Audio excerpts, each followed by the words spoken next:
KPK akhirnya menangkap Gubernur Papua Lukas NMB. Seperti apa penanganan kasus korupsi yang masih terus terjadi di Indonesia? Kita bahas bersama mantan Komisioner KPK Saud Situmorang. Selamat petang Pak Saud. Petang, Cynthia. Ya, terima kasih sudah bergabung bersama kami. Pak Saud, sebagai mantan Komisioner KPK, bagaimana Anda melihat rekam jejak dari kasus Lukas NMB ini?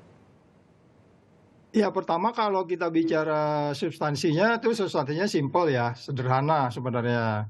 Gratifikasi kalau mereka bicara itu pasal berapa, pasal 5 atau pasal 12 pemberi dan penerimanya. Jadi ini kasus simpel tuh tapi dibuat ruwet gitu loh.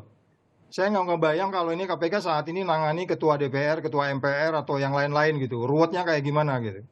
Ya kan, ini kepala daerah yang di ujung sana gitu ya, udah jelas. Tapi kok diumumkan hampir kira-kira 4 bulan yang lalu gitu. Kemudian kesannya kayak difestivalin gitu ya. Kemudian kayaknya seperti ruwet banget gitu dan efisien ya. Kemudian dana keluar banyak bolak-balik naik pesawat gitu. Negara banyak rugi sebenarnya kalau Ya, operasi Pak Saud, Anda menyebutnya dibuat ruwet dalam artian apa? Karena kan bisa dikatakan 2 kali pemanggilan mangkir dan kali ini akhirnya dipanggil paksa. Bukankah itu sudah sesuai dengan prosedur yang ada? Ya kan kalau pemanggilannya kapan? Itu kan mulainya dari bulan berapa? Sekarang bulan berapa? Jadi lama sekali kan jaraknya kan? Kalau memanggil ke 1, ke 2, ke 3 itu kan jarak tempo berapa hari kalau kemudian kita bisa kirim orang bahwa dia benar-benar sehat. Kan mereka kemarin ngambil penindakan karena yakin benar dia pergi ke restoran.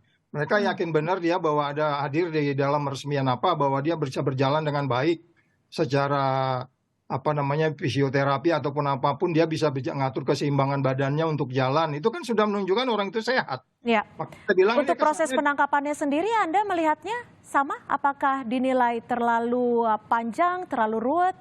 Iya, jadi inefisien, tidak memiliki strategi yang baik dalam melakukan penindakan, sehingga kesannya menimbulkan supaya kelihatan rame aja gitu kesannya.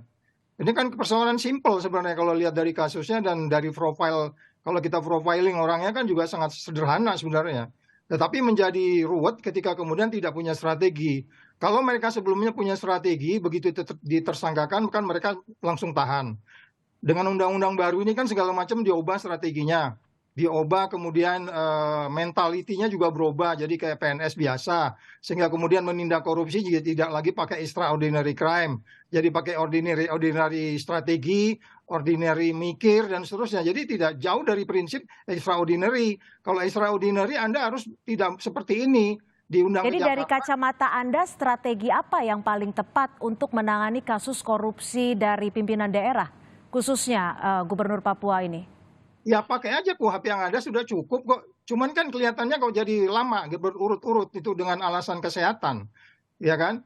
Ternyata sudah bisa dipastikan hari ini dilakukan penindakan karena dia yang bersangkutan itu sehat. Berarti sepanjang yang kita pahami bahwa dia memang sehat gitu. Tapi kita memiliki akses informasi dan akses strategi yang memungkinkan kita jadi kayak wanti-wanti takut melanggar HAM dan seterusnya. Sehingga kemudian saya katakan ini yang saya maksudkan, kemampatan, kepastian dan ketidakadilannya yang muncul gitu. Ya di kasus lain kenapa langsung bisa ditahan. Jadi lagi-lagi ya, ketidakpastiannya menjadi tinggi.